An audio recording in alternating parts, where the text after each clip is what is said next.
Je m'appelle Sandrine Mercier, j'ai 41 ans et je suis ingénieure logiciel à Lyon.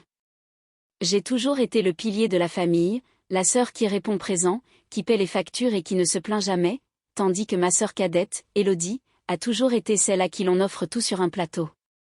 Lors de notre dîner de fin d'année en famille, mes parents m'ont regardé droit dans les yeux et ont dit « Commande quelque chose de pas cher pour ta fille, on ne paie pas pour elle ce soir. » J'ai juste répondu « C'est noté. » Le maître d'hôtel, le même homme qui m'accueille chaleureusement depuis 3 ans car je suis une habituée de la grande brasserie, s'est précipité vers nous avant même que nous soyons installés.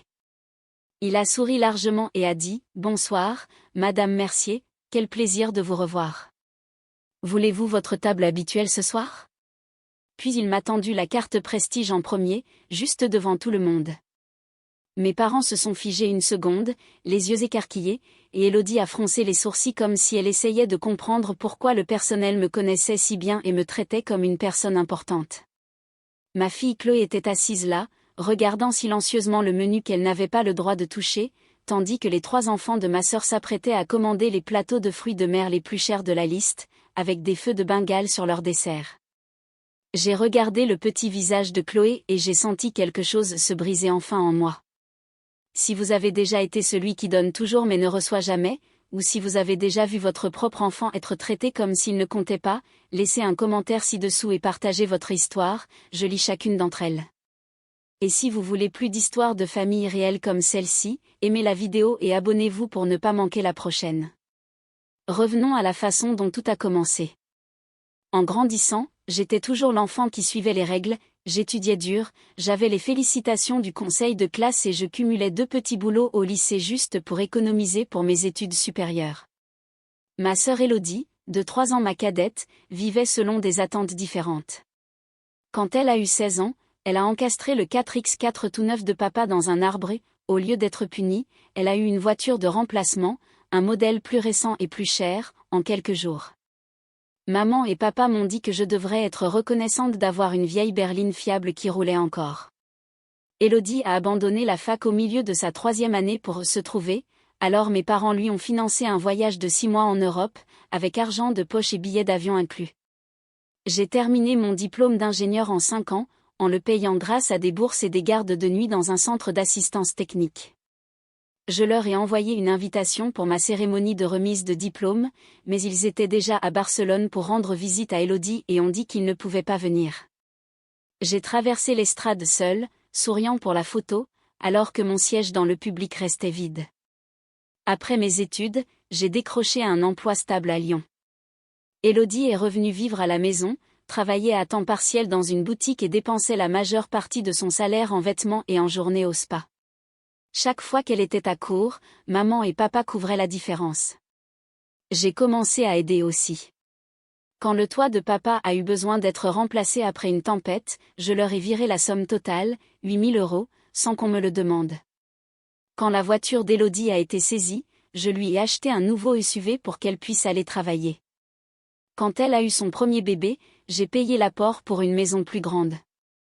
Je n'ai jamais demandé un centime en retour et ils n'ont jamais proposé.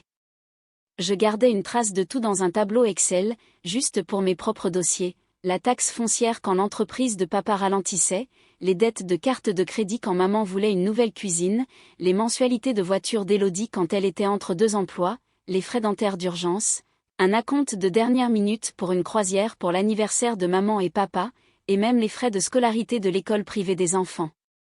Cela s'additionnait discrètement mois après mois. Je n'ai jamais dit à personne combien je gagnais. À mes 32 ans, mon salaire dépassait les 6 chiffres, mais je gardais ça pour moi. Je ne voulais pas en faire toute une histoire car je savais que même si je leur disais, cela ne changerait pas la façon dont ils me voyaient, je serais toujours la fille fiable sur qui on pouvait compter, et non la femme accomplie qui avait construit sa propre vie. J'ai rencontré Thomas il y a 10 ans lors d'une conférence technologique à Paris. Nous avons commencé à discuter pendant une pause café et il m'a demandé ce que je faisais dans la vie. Quand j'ai mentionné mon travail, il a haussé un sourcil et a dit « C'est impressionnant ». Quelques mois plus tard, nous sortions ensemble et il a commencé à remarquer combien je donnais à ma famille. Un soir, après que j'ai transféré quelques milliers d'euros de plus à Élodie, il a mis son bras autour de moi et a dit doucement « Sandrine, tu n'es pas obligée de porter tout le monde, tu as le droit de dire non parfois. J'ai souri et lui ai dit que tout allait bien, que la famille c'est la famille. Il n'a jamais insisté, mais je pouvais voir l'inquiétude dans ses yeux chaque fois que j'ouvrais mon application bancaire. Je me disais que c'était normal, j'étais celle qui était stable, j'avais le bon travail, le revenu régulier. Maman et papa vieillissaient et Élodie avait 3 enfants à élever. Je pensais faire ce qu'il fallait en intervenant, je pensais que c'était ce que font les sœurs, ce que font les filles. J'ai continué à le faire pendant des années, jusqu'à ce que Chloé commence à grandir et à voir la différence par elle-même. Chloé a toujours été une enfant calme et réfléchie. Elle lit des livres bien au-dessus de son niveau scolaire, pose des questions qui me font m'arrêter pour réfléchir et remarque des choses que la plupart des enfants de son âge manquent. Le printemps dernier, elle a gagné le premier prix du concours de sciences de son école avec un projet sur l'énergie solaire. Elle est rentrée à la maison rayonnante, tenant le trophée brillant à 2 mains. Je l'ai serrée si fort qu'elle a ri et m'a dit d'arrêter de l'étouffer. Nous sommes allés directement chez mes parents pour qu'elle puisse leur montrer. Maman a ouvert la porte, a jeté un coup d'œil au trophée et a dit « C'est gentil, ma puce ». Puis elle s'est tournée vers le fils d'Élodie, Théo, qui se tenait derrière elle, et s'est lancée dans une histoire racontant comment il venait de gagner le championnat de football de la ville. Papa s'est joint à elle pour se vanter des buts de Théo et dire que l'entraîneur l'appelait la star de l'équipe. Chloé restait là, tenant toujours son trophée, son sourire s'effaçant lentement. J'ai vu ses yeux baisser vers le sol et mon estomac s'est noué.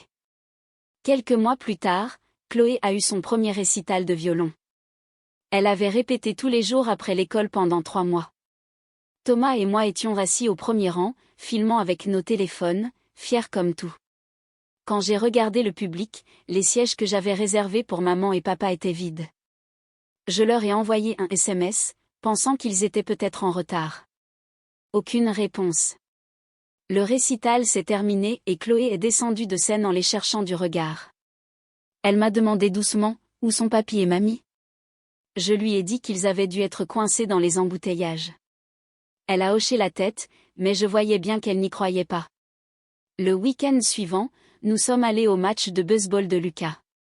Maman et papa étaient là tôt, encourageant depuis les gradins, apportant des collations pour toute l'équipe. Ils ont posté des photos sur Facebook avec des légendes comme « Notre petit champion ». Chloé a vu les publications. Elle n'a rien dit, mais elle a arrêté de pratiquer le violon pendant un moment. Pour son 11e anniversaire, nous avons fait une petite fête à la maison. Chloé a soufflé les bougies sur un gâteau au chocolat qu'elle m'avait aidé à faire. Thomas lui a offert un nouvel archet de violon qu'elle voulait. Le lendemain, nous avons rendu visite à mes parents. Chloé avait apporté un dessin qu'elle avait fait de toute la famille. Maman a ouvert la carte, a souri et a dit « Très jolie, ma chérie ». Puis elle a tendu à Lucas une énorme boîte enveloppée de papier brillant, une nouvelle tablette qu'il avait demandée. Chloé a regardé la boîte, puis moi. Je pouvais voir la question dans ses yeux. Quelques semaines plus tard, elle m'a demandé sans détour alors que nous rentrions de l'école « Maman, pourquoi papy et mamie aiment Théo, Emma et Lucas plus que moi ?» Sa voix était petite, mais ça m'a frappé comme un coup de poing. J'ai garé la voiture, je me suis tournée vers elle et j'ai dit « Ils t'aiment tout autant, ma chérie, c'est juste différent. » Elle a regardé par la fenêtre et n'a pas répondu.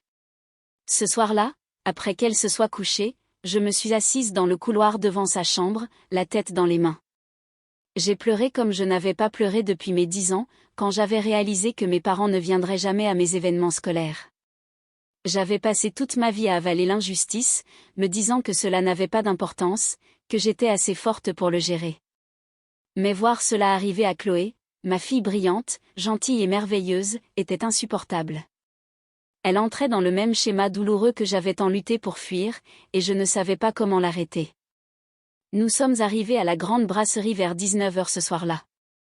L'endroit était décoré pour les fêtes, des guirlandes de lumière dorée, des branches de sapin fraîches et une légère odeur de cannelle venant du bar. La salle à manger bourdonnait de rires et de tintements de verre, tout le monde était sur son 31. Dès que nous sommes entrés, le maître d'hôtel m'a reconnu et a souri. Il nous a conduits directement à une table privilégiée près de la cheminée. Le serveur, qui m'avait servi des dizaines de fois auparavant, m'a repéré et s'est précipité, menu déjà en main. Bonsoir, Madame Mercier, a-t-il dit chaleureusement. Votre table habituelle est prête. Désirez-vous la carte des vins grands crus ce soir? Il a placé l'épaisse carte VIP reliée en cuir devant moi avant même que quiconque d'autre ne soit assis. Mes parents ont échangé un regard rapide. Les sourcils de maman se sont légèrement levés, papa a remué sur sa chaise. Élodie fixait le menu dans ma main comme si elle n'en avait jamais vu de tel. Je pouvais sentir leur confusion, mais je n'ai rien dit. J'ai juste ouvert le menu et fait semblant de lire. Nous avons commandé des boissons. Le serveur est revenu pour le repas. C'est à ce moment-là que papa s'est raclé la gorge et m'a regardé droit dans les yeux. Sandrine, assure-toi que Chloé commande quelque chose de pas cher. On ne paie pas pour elle ce soir. Sa voix était décontractée, comme s'il me demandait de passer le sel. J'ai senti l'air quitter la pièce. Les petites mains de Chloé se sont figées sur le bord de son menu enfant. Elle n'a pas levé les yeux. Le serveur a hésité, puis s'est tourné vers Élodie. Elle a souri largement et a débité les commandes pour ses 3 enfants. Théo voulait la queue de homard au beurre fondu, Emma a demandé les pâtes de crabe royal, Lucas a choisi le duo terre et mer avec un filet saignant. Chaque plat coûtait plus cher que les courses hebdomadaires de la plupart des gens, a ajouté Élodie, et apportez les bougies étincelles pour leur dessert, s'il vous plaît. Le serveur a hoché la tête et s'est retourné vers moi. J'ai jeté un coup d'œil à Chloé. Elle fixait ses genoux, les épaules voûtées. J'ai avalé difficilement et j'ai dit, elle prendra le poulet grillé du menu enfant. Il l'a noté. Maman a souri d'un air approbateur. Papa a tapé dans le dos de Théo et a dit, ça c'est mon garçon, il prend le homard encore une fois. Élodie a ri et a ébouriffé les cheveux d'Emma. La nourriture est arrivée par vagues. D'abord les entrées, huîtres pour les adultes, cocktail de crevettes pour les enfants. Puis les plats principaux. La queue de homard de Théo brillait sous la lumière douce. Emma cassait ses pattes de crabe avec un bruit sec, trempant la chair dans le beurre fondu. Lucas coupait son steak, souriant alors que le jus coulait dans son assiette. Leurs desserts sont arrivés en dernier. 3 assiettes avec fondant au chocolat, crème brûlée et assortiment de cheesecake, chacune couronnée d'un cierge magique projetant de minuscules feux d'artifice en l'air. Tout le restaurant s'est tourné pour regarder. Les gens ont applaudi. Les téléphones sont sortis pour prendre des photos. Le poulet grillé de Chloé est arrivé sur une assiette blanche ordinaire avec une poignée de frites. Elle a picoré lentement, sans jamais lever les yeux. Je la regardais pousser la nourriture dans son assiette, les épaules plus petites que jamais. De l'autre côté de la table, mes parents rayonnaient devant les enfants d'Élodie. Maman s'est penchée pour essuyer du beurre sur le menton d'Emma. Papa disait à Théo combien il était fier de ses notes au tableau d'honneur. Élodie posait pour des photos avec les étincelles, riant comme si c'était la plus belle soirée de sa vie. J'ai regardé ma fille calme et brillante qui ne se plaignait jamais, et j'ai senti une clarté brûlante s'installer dans ma poitrine. Toutes ces années, je m'étais dit que ma réussite ne comptait pas pour eux.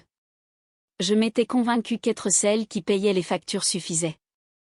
Mais à ce moment-là, en regardant Chloé rétrécir sous leur indifférence alors qu'ils célébraient les enfants de quelqu'un d'autre, j'ai finalement compris la vérité. Peu importe combien je gagnais, peu importe combien de fois le personnel de ce restaurant m'accueillait par mon nom, à leurs yeux, je serai toujours la fille sur qui on peut compter pour payer l'addition, rien de plus. Je me suis levée de table lentement, mes jambes stables même si mon cœur battait la chamade. Chloé a levé vers moi ses grands yeux incertains. Je lui ai fait un petit signe rassurant de la tête et j'ai dit doucement, « Viens chérie, on s'en va. » Elle a glissé hors de sa chaise sans un mot, serrant son petit sac à main contre elle, les épaules voûtées comme si elle essayait de se faire plus petite. Nous avons traversé le restaurant, passant devant les lumières de Noël dorées et le bruit des autres familles riant devant leur dessert. Le maître d'hôtel a croisé mon regard au passage, son expression interrogative, mais je lui ai juste fait un sourire crispé et j'ai continué à avancer. Dehors, l'air de décembre était vif et froid. La neige avait commencé à tomber en flocons doux et silencieux. Thomas attendait dans la voiture, moteur tournant, les phares perçant l'obscurité. Il a ouvert la portière arrière pour Chloé, puis s'est tourné vers moi avec inquiétude. « Qu'est-ce qui s'est passé ?» a-t-il demandé doucement. Je suis montée à côté de Chloé et j'ai fermé la porte. Ils m'ont dit de commander quelque chose de pas cher pour elle. Ils ont dit qu'ils ne payaient pas pour elle ce soir. Ma voix s'est brisée sur le dernier mot. Chloé s'est appuyée contre moi, posant sa tête sur mon épaule. Elle ne pleurait pas, mais elle ne parlait pas non plus. J'ai passé mon bras autour d'elle et j'ai regardé par la fenêtre les flocons de neige dériver devant les lampadaires. Thomas a conduit en silence pendant quelques minutes, puis m'a jeté un coup d'œil dans le rétroviseur. Ça va ? J'ai pris une grande inspiration. J'ai fini. J'ai sorti mon téléphone et ouvert l'application bancaire. Mes mains tremblaient, mais j'ai commencé par la carte de crédit, celle que j'avais donnée à mes parents il y a des années pour les urgences. Maman avait dit que le score de crédit de papa était trop bas pour obtenir de nouvelles cartes et qu'il n'en avait besoin que pour un petit moment. Ce petit moment s'était transformé en 5 années complètes. J'ai cliqué sur annuler la carte et confirmer. L'écran a clignoté, carte désactivée. Ensuite est venu l'abonnement au club de golf, 950 € par mois. Je m'étais inscrite quand papa avait dit que le golf aidait son stress. J'ai annulé ça aussi. Puis l'abonnement à la salle de sport que maman utilisait, 280 €. Le programme de fidélité gastronomique qu'elle adorait pour les réservations prioritaires, 220 €. Le bouquet de chaînes premium qu'il regardait tous les soirs.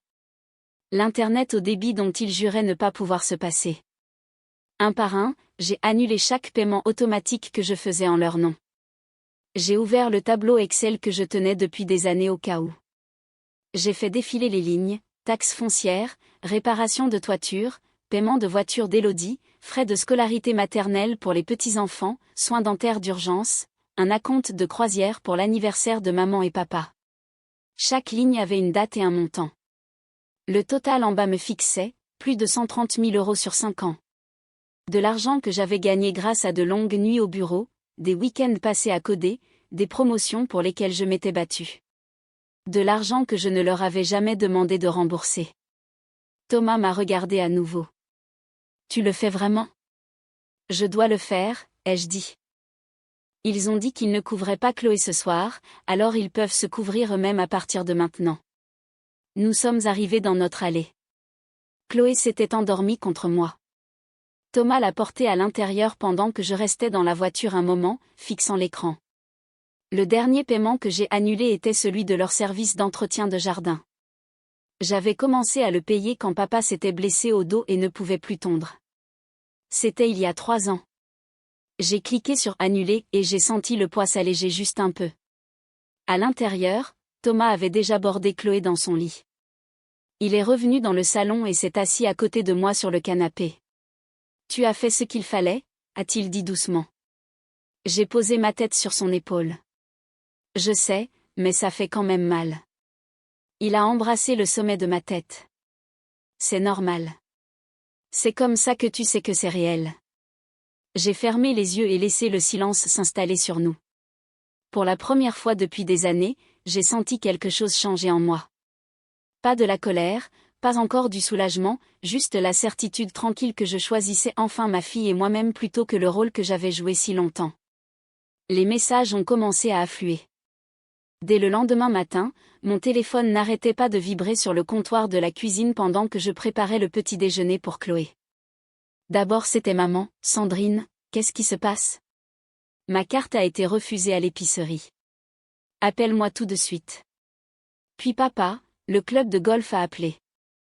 Ils ont dit que l'adhésion est suspendue. Ce n'est pas drôle. Les textos d'Élodie arrivaient par vagues. En colère au début, puis suppliant, puis désespéré, il faut qu'on parle. C'est trop. Maman et papa paniquent. J'ai laissé le téléphone vibrer jusqu'au silence. Thomas m'observait depuis l'encadrement de la porte, les bras croisés, le regard doux. « Tu tiens bon, vraiment ?» a-t-il dit calmement. J'ai hoché la tête. Je n'ai pas le choix. Les appels ont continué toute la journée. Maman a laissé des messages vocaux qui commençaient sèchement et finissaient en larmes. Les messages de papa devenaient plus courts, plus frustrés.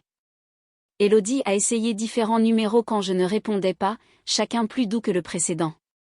Le soir, son ton avait complètement changé.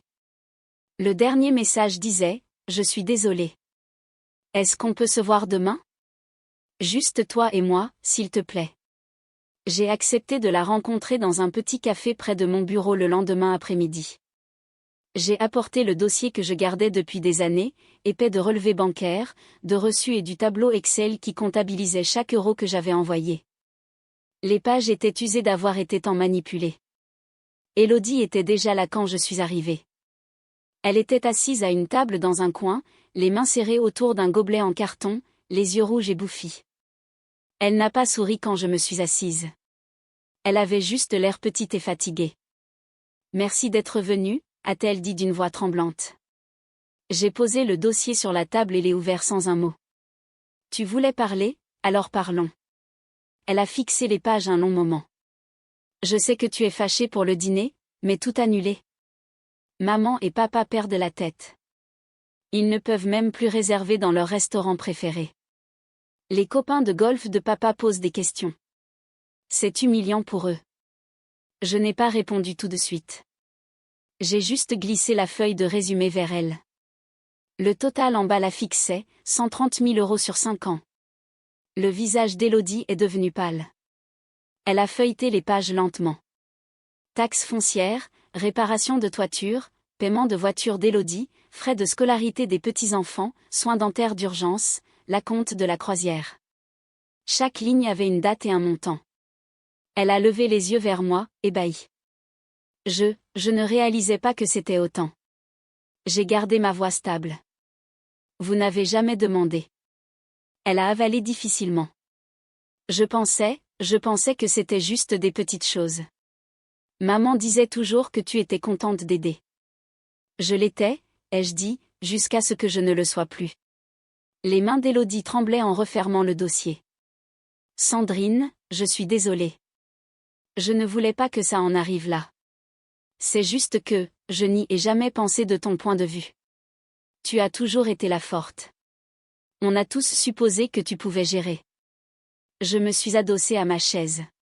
C'est bien ça le problème. Vous avez supposé. Vous n'avez jamais demandé si je voulais continuer à gérer. Elle a essuyé ses yeux rapidement. Tu as toujours été traité comme le plan de secours. Je le vois maintenant. J'ai été égoïste. Maman et papa ont été égoïstes. On l'a tous été. Je l'ai regardé un long moment. La colère que je portais depuis des années s'était émoussée pour devenir quelque chose de plus calme. Pas du pardon, mais de l'épuisement. Je ne demande pas le remboursement, ai-je dit. Je veux juste qu'on me laisse tranquille. Plus d'appels, plus de textos, plus d'urgence que moi seule peux régler. Élodie a hoché la tête lentement. Je comprends. Je me suis levée. J'espère bien. Je suis sortie du café sans me retourner.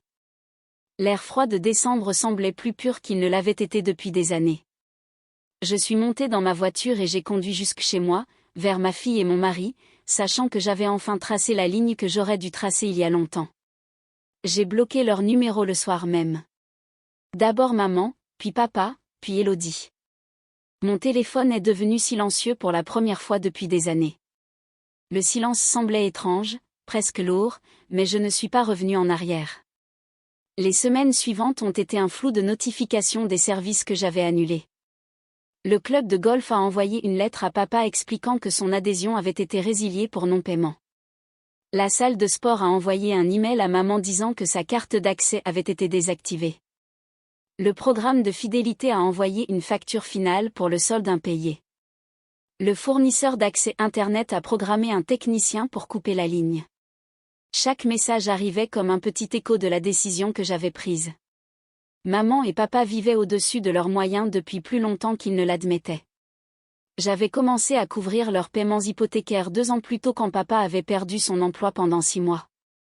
Ils avaient promis que c'était temporaire, qu'il reprendrait le relais une fois qu'il aurait trouvé du travail. Ils ne l'ont jamais fait. La maison, une grande bâtisse coloniale en banlieue avec un porche et un sous-sol aménagé, avait été leur fierté et leur joie. Maintenant, la banque leur envoyait un avis de défaut de paiement. Le crédit immobilier avait 3 mois de retard. Ils avaient 30 jours pour rattraper leur retard ou faire face à une saisie. J'en ai entendu parler par une amie commune qui leur parlait encore. Maman avait pleuré au téléphone avec elle. Papa avait arrêté de jouer au golf. Il vendait la maison. L'annonce immobilière a été mise en ligne. 4 chambres, 3 salles de bain, cuisine rénovée, prix demandé inférieur à ce qu'ils espéraient. J'ai fait défiler les photos, le salon où j'avais passé les matins de Noël, le jardin où Chloé avait appris à faire du vélo, et je n'ai rien ressenti. Pas de colère, pas de tristesse, juste la réalisation tranquille que c'était fini. La situation d'Élodie était différente. Elle avait toujours compté sur maman et papa pour les extras, cadeaux d'anniversaire pour les enfants, fournitures scolaires, week-end. Sans cette aide, elle devait étirer son salaire à temps partiel en boutique pour tout couvrir. Elle a commencé à faire des heures supplémentaires, prenant des quarts le soir dans un deuxième magasin. Elle a vendu la télé supplémentaire du salon, l'ensemble de salles à manger qu'ils n'utilisaient jamais, même les vieux jouets des enfants sur Facebook Marketplace. La maison semblait plus vide chaque fois que j'en entendais parler par la même amie commune. Elle m'a envoyé un dernier texto d'un numéro différent. « S'il te plaît, Sandrine, on galère. Tu manques aux enfants. » Je l'ai lu, puis effacé sans répondre. J'ai bloqué ce numéro aussi. La culpabilité est venue par vagues au début. Je me réveillais au milieu de la nuit en me demandant si j'étais allée trop loin. Je pensais à la voix de maman quand elle m'appelait sa fille fiable, au sourire fier de papa quand je payais la taxe foncière. Mais ensuite je me souvenais du visage de Chloé à table, de la façon dont elle s'était ratatinée quand il lui avait dit de commander quelque chose de pas cher. Je me souvenais de toutes les fois où j'avais avalé l'injustice pour qu'ils puissent garder leur vie confortable. Thomas m'observait attentivement ces premières semaines. Il n'a jamais insisté, il est juste resté proche. Un soir, je lui ai dit que j'avais peur d'être devenue la méchante de leur histoire. Il m'a pris la main et a dit « Tu n'es pas la méchante. Tu as juste arrêté de les laisser écrire l'histoire à ta place. » J'ai arrêté de vérifier mon téléphone pour les appels manqués. J'ai arrêté de me demander ce qu'ils faisaient. Je me suis concentrée sur la vie que j'avais construite. Mon travail, mon mari, ma fille. La maison a été vendue au début du printemps. J'ai entendu dire qu'ils avaient emménagé dans un petit appartement plus près de chez Élodie. Maman a pris un emploi à temps partiel dans une épicerie. Papa a commencé à faire chauffeur VTC pour joindre les deux bouts. Je n'ai jamais repris contact. Ils n'ont jamais repris contact non plus. Le printemps a apporté un nouveau départ. Thomas et moi avons trouvé un appartement lumineux en banlieue juste à l'extérieur de Lyon, assez proche de mon bureau pour un trajet facile, assez loin de l'ancien quartier pour se sentir comme une rupture nette. L'endroit avait de grandes fenêtres, un petit balcon donnant sur un parc et assez d'espace pour que Chloé ait son propre coin bureau. Nous avons emménagé un samedi ensoleillé, les cartons empilés haut, les rires résonnant dans les pièces vides alors que nous déballions. Chloé s'est installée plus vite que je ne l'espérais. Elle a commencé dans une nouvelle école avec un bon programme scientifique et a rejoint le club de robotique tout de suite. Chaque mardi et jeudi, elle rentrait excitée, parlant sans arrêt de circuits et de défis de programmation. Elle s'est fait des amis rapidement, un groupe d'enfants qui partageaient son amour pour la construction. Je allais la chercher et je la voyais debout dans le parking entourée de camarades de classe, le visage illuminé d'un sourire que je n'avais pas vu depuis des années. À la maison, elle riait plus, de vrais rires, le genre qui remplissait l'appartement. Elle me montrait des vidéos des compétitions de robots de son équipe, fière quand ils parcouraient le circuit sans accroc. Un soir, elle a remporté un prix régional et a couru m'embrasser dès qu'elle a franchi la porte. « Maman, on l'a fait » a-t-elle crié. Je l'ai serrée fort, sentant le poids de toutes ces vieilles blessures se lever un peu plus. Thomas et moi avons pris du temps l'un pour l'autre comme nous ne l'avions pas fait auparavant. Sans plus de factures surprises ou d'appels d'urgence, nos soirées étaient à nous. Nous cuisinions ensemble le week-end, essayant de nouvelles recettes du marché fermier. Nous faisions de longues promenades dans le parc, main dans la main, parlant de tout et de rien. Il me taquinait sur mes créneaux terribles et je riais jusqu'à avoir mal aux côtes. Nous avons fixé des limites claires. Plus aucun drame familial n'était autorisé à s'infiltrer dans notre espace. Si une vieille connaissance mentionnait mes parents, nous changions de sujet. Notre maison est devenue un sanctuaire. J'ai commencé à faire mes nuits. Pendant des années, je me réveillais à 3 heures du matin en m'inquiétant de la prochaine demande, du prochain virement. Maintenant, je m'endormais facilement, l'appartement calme, à l'exception du doux bourdonnement de la ville à l'extérieur. Les matins semblaient plus légers. Je me réveillais avec la lumière du soleil entrant par les fenêtres, je faisais du café et je m'asseyais sur le balcon en regardant les joggeurs dans le parc. Le nœud constant dans ma poitrine avait disparu. Chloé s'épanouissait d'une manière dont j'avais seulement rêvé. Elle s'est inscrite à un camp scientifique d'été et est revenue pleine d'histoires sur des expériences et de nouvelles découvertes. Sa confiance a grandi. Elle se tenait plus droite, parlait plus fort et ne bronchait pas en parlant de ses projets. La voir s'épanouir rendait chaque choix difficile digne d'intérêt. Thomas et moi avons célébré de petites étapes ensemble. Notre 10e anniversaire de mariage est arrivé et nous avons fait un week-end à la mer, juste nous 3. Nous avons construit des châteaux de sable avec Chloé, mangé des glaces sur la promenade et regardé le coucher de soleil sur l'océan. Pas d'interruption, pas de culpabilité, pas d'obligation nous tirant ailleurs. J'ai réalisé combien d'énergie j'avais versé pour garder tout le monde confortable. Maintenant, cette énergie me revenait, nous revenait. J'ai repris la course à pied, rejoint un club de lecture au travail, et même commencé à planifier des vacances en famille pour l'année prochaine. La vie semblait équilibrée, paisible, la mienne. Ce soir-là, après que Chloé se soit endormie sur mon épaule suite à une réunion de club où son équipe présentait leur dernier robot, j'ai réalisé quelque chose de profond. C'était la première fois en 20 ans que je ne portais aucune obligation qui n'était pas vraiment la mienne. J'ai choisi de protéger mon enfant et de fixer des limites pour moi-même. La famille ne signifie pas un sacrifice sans fin et sans question. Parfois, arrêter est la chose la plus aimante que vous puissiez faire. Si vous regardez ceci et vous sentez coincé dans un schéma similaire, donnant toujours, ne recevant jamais, voyant vos propres enfants souffrir à cause de cela, sachez qu'il est acceptable d'arrêter. Vous méritez la paix. Vos enfants méritent de vous voir vous valoriser. Fixer des limites n'est pas égoïste, c'est la fondation d'une vie plus saine.